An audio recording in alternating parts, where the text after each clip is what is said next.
आज उत्तर प्रदेश के बारे में लोगों की धारणाएं बदली। आज उत्तर प्रदेश देश के ग्रोथ इंजन के रूप में अपनी एक नई भूमिका के साथ सामने आया है। अब लोगों को लगता है कि उत्तर प्रदेश ने कर लिया तो इसका मतलब अन्य राज्यों को भी अब इसी तर्ज पर आगे बढ़ना चाहिए। और जिसने उत्तर प्रदेश के इस परसेप्शन को बदलने में सर्वाधिक भूमिका का निर्वहन किया, उनमें से एक क्षेत्र है, वह है उत्तर प्रदेश पुलिस बल के द्वारा किए गए प्रयास। बेहतर कानून व्यवस्था, आपने देखा होगा पिछले 6 वर्ष के अंदर अब उत्तर प्रदेश में दंगे नहीं होते। उत्तर प्रदेश के अंदर संगठित अपराध समाप्ति की ओर है, पूरी तरह समाप्त हो चुका है। उत्तर प्रदेश के अंदर कोई आतंकी घटना नहीं घटित होती। उत्तर प्रदेश के अंदर अन्य तमाम प्रकार के कार्यक्रम भी आज सफलतापूर्वक आगे बढ़ रहे हैं। हम लोगों ने गत वर्ष जब निर्णय लिया कि धर्मस्थलों के माइक हटेंगे, लोगों को लगता है क्या ये संभव है? और देखते ही देखते आपने देखा होगा कि मात्र 1 सप्ताह के अंदर 1,20,000 से अधिक माइक धर्मस्थल से उतर गए, स्वतः स्फूर्त भाव के साथ उतरते हुए दिखाई दिए। और उत्तर प्रदेश के अंदर कहीं कोई विवाद नहीं खड़ा हुआ। क्या ये संभव था? लोगों के लिए यह एक सपना है, लेकिन उत्तर प्रदेश के लिए हकीकत है। उत्तर प्रदेश की आम जनमानस ने यह परिवर्तन भी देखा है। हम लोगों ने जब तय किया कि सड़कें आवागमन के लिए होनी चाहिए, सड़क पे कोई भी उपासना का कार्य, कोई भी इबादत का कार्य सड़कों पे नहीं होगा। आपने देखा होगा, रामनवमी रही हो, ईद रही हो, बकरीद रही हो, या फिर आगामी जो पर्व और त्योहार आएंगे, सड़क पे अगर नमाज नहीं है तो सड़क पे हनुमान चालीसा भी नहीं है। सार्वजनिक स्तर पर कहीं भी कोई कार्य ऐसा नहीं जिससे आम जनमानस का राह चलते हुए किसी नागरिक के कार्य में कोई बाधा पैदा हो रही हो, वह नहीं है। तो वह भी परिणाम आज उत्तर प्रदेश देख रहा है। पर्व और त्योहार शांतिपूर्ण तरीके से संपन्न हो रहे हैं। पहले पर्व और त्योहार आते थे, कोई भी पर्व और त्योहार किसी भी समुदाय के आते थे, एक भय, एक दहशत लेकर के आते थे, पता नहीं क्या हो जाए। पश्चिमी उत्तर प्रदेश के अंदर और भी खराब स्थिति थी। उत्तर प्रदेश देश के कानून व्यवस्था और सुरक्षा के मामले में देश के अग्रणी राज्यों में एक लीड करता हुआ दिखाई दे रहा है। और उत्तर प्रदेश की कानून व्यवस्था को नजीर के रूप में लोगों ने मानना प्रारंभ किया है। यह उत्तर प्रदेश पुलिस के द्वारा किए गए प्रयासों का एक परिणाम है और सामूहिक रूप से किए गए प्रयासों का परिणाम हम सबके सामने है। लेकिन इसके लिए बहुत सारे कार्यक्रम करने पड़े। आपने देखा होगा जब यहां पे अध्यक्ष पुलिस भर्ती बोर्ड अपने विभाग के बारे में, जो पुलिस भर्ती और प्रोन्नति बोर्ड ने क्या कुछ किया है, उन्होंने जब इसके बारे में अपनी रिपोर्ट यहां पे प्रस्तुत की, यानी 1,54,000 से अधिक तो भर्तियां यहां उत्तर प्रदेश के अंदर हुई।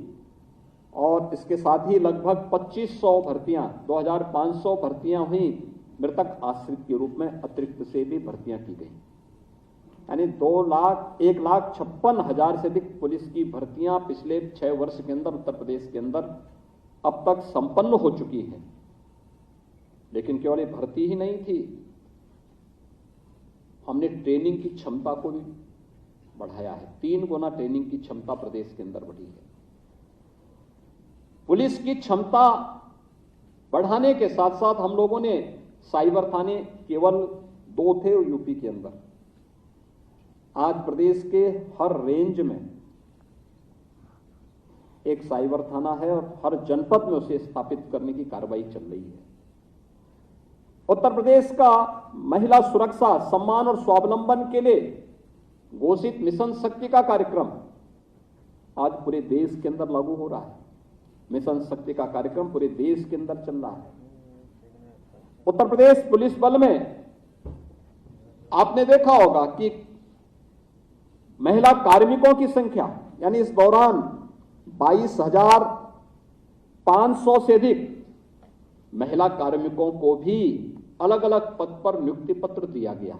यानी जितना आजादी के बाद 70 वर्षों में महिला कार्मिक नहीं थी उत्तर प्रदेश पुलिस बल में, उससे कई गुना ज्यादा इन 6 वर्षों में भर्ती के माध्यम से उन्हें स्थान मिला। और इसने उत्तर प्रदेश के अंदर एक सामान्य बहन के सामने, एक महिलाओं के सामने सुरक्षा के एक नए मानक गढ़े। उनको विश्वास हुआ कि नहीं, पुलिस अब हमारी सुरक्षा के लिए तत्पर है। अच्छा काम उस क्षेत्र में हुआ और बेहतरीन प्रदर्शन उस फील्ड में हुए। और यही नहीं, पुलिस ने इस दौरान, प्रोन्नति बोर्ड ने भी इस दौरान 1,29,000 से अधिक प्रमोशन की कार्रवाई को भी सफलतापूर्वक आगे बढ़ाया। और अभी वर्तमान में जो प्रचलित है, 62,000 से अधिक पुलिस कार्मिकों की भर्ती की प्रक्रिया वर्तमान में संचालित है। और ये उसी प्रकार से है, पूरी ईमानदारी के साथ, पूरी पारदर्शिता के साथ, पूरी स्वच्छतापूर्ण तरीके से टेक्नोलॉजी का उपयोग करते हुए पूरी प्रक्रिया संपादित हो रही है। मुझे याद है जब 2017 में मेरे पास सत्ता आई थी, उस समय पुलिस की भर्ती कुछ को हाई कोर्ट से, कुछ को सुप्रीम कोर्ट ने स्टे कर रखा था। और 2017 में मेरे सामने चैलेंज था, पुलिस भर्ती करनी है, कैसे होगा। मैंने उस समय भी श्रीमती रेणुका मिश्रा जी को बुलाया था और मैंने उनसे कहा था, मैंने कहा पुलिस की भर्ती कैसे आगे बढ़ सकती है, उस मैकेनिज्म को आगे बढ़ाने की प्रक्रिया के साथ जुड़ना होगा।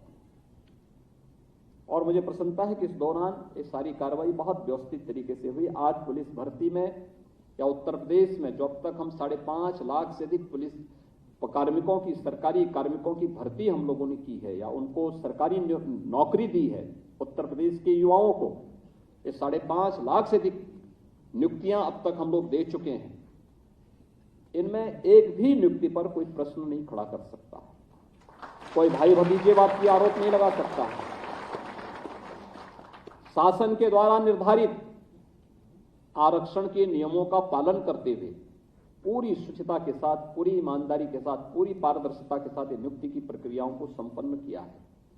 और उन नियुक्ति की प्रक्रिया को ही आगे बढ़ाने के क्रम में आज लिपिकीय संवर्ग से जुड़े हुए 1148 नियुक्ति पत्र आज लखनऊ में भी और प्रदेश के अलग अलग जनपदों में भी वितरित किए जा रहे हैं। हमें समय के अनुरूप अपने आप को ढालना पड़ेगा, उसके अनुरूप आगे बढ़ करके 2 कदम आगे बढ़ करके चलना होगा, बिना किसी भेदभाव के। एक सामान्य नागरिक के मन में, व्यापारियों के मन में, महिलाओं के मन में एक विश्वास भरते हुए कि सुरक्षा का उचित माहौल उत्तर प्रदेश के अंदर है, उस प्रकार की स्थितियों को तैयार करना, जहां एक और वहीं साथ साथ तकनीकी दृष्टि से सक्षम बना करके पूरे पुलिस फोर्स को युग के अनुरूप आगे बढ़ने के लिए प्रेरित करना होगा। और इसीलिए आज जोनल स्तर पर हम लोग फॉरेंसिक लैब स्थापित कर चुके हैं। उत्तर प्रदेश का जो पहला UP police and forensic institute में पाठ्यक्रम इस सत्र में प्रारंभ होने जा रहा है। ये उत्तर प्रदेश के अंदर पहला अवसर है। अब हमें आने वाले कुछ समय के बाद मैन पावर के लिए किसी अन्य पे निर्भर होना नहीं, बल्कि उत्तर प्रदेश का मैन पावर जो यहां से ट्रेंड होगा, यहां से डिग्री लेगा, डिप्लोमा लेगा, सर्टिफिकेट लेगा, वह देश और दुनिया के अंदर उत्तर प्रदेश का नाम लेकर के जाएगा। आज लखनऊ में हम लोग इसी सत्र में इसे प्रारंभ करेंगे।